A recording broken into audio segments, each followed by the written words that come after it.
ചലച്ചിത്ര അഭിനേതാക്കളുടെ സംഘടനയായ അമ്മയുടെ നേതൃത്വത്തിലേക്ക് ജഗദീഷും ഉർവശിയും എത്തിയേക്കും. സംഘടനയുടെ സ്ഥാപക അംഗങ്ങളാണ് നിർദ്ദേശം മുന്നോട്ട് വെച്ചത്. എക്സിക്യൂട്ടീവ് കമ്മിറ്റിയിൽ യുവതാരങ്ങൾക്ക് കൂടുതൽ പരിഗണന നൽകണമെന്ന അഭിപ്രായവും ശക്തമാണ്. അംഗങ്ങൾക്കെതിരായ ലൈംഗികാരോപണങ്ങളിൽപ്പെട്ട് ആടിയുലഞ്ഞ അമ്മയ്ക്ക് പുതുജീവൻ നൽകാനാണ് മുതിർന്ന അഭിനേതാക്കളുടെ ശ്രമം. തുടക്കം മുതൽ സംഘടനയ്ക്കൊപ്പമുണ്ടായിരുന്നവരാണ് നിർദ്ദേശങ്ങൾ മുന്നോട്ട് വെച്ചത്. ജഗദീഷിനെ പ്രസിഡന്റ് സ്ഥാനത്തേക്കും ഉർവശിയെ ജനറൽ സെക്രട്ടറി സ്ഥാനത്തേക്കും പരിഗണിക്കണമെന്നാണ് ആവശ്യം.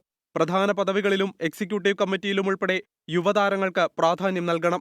പൃഥ്വിരാജ്, ടൊവിനോ തോമസ്, കുഞ്ചാക്കോ ബോബൻ, ആസിഫ് അലി എന്നിവർക്കു പുറമെ മുൻ എക്സിക്യൂട്ടീവ് കമ്മിറ്റിയിലുണ്ടായിരുന്ന വനിതകൾ ഉൾപ്പെടെയുള്ള താരങ്ങളെയും പുതിയ കമ്മിറ്റിയിൽ ഉൾപ്പെടുത്തണമെന്നാണ് പൊതുവികാരം.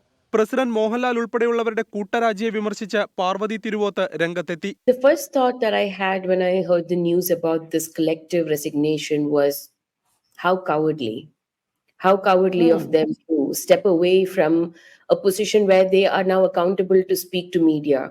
അതേസമയം നേതൃസ്ഥാനത്തേക്ക് എത്തണമെന്ന ആവശ്യം ഉർവശി നിരാകരിച്ചതായാണ് വിവരം.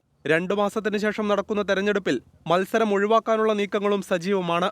24 കൊച്ചി.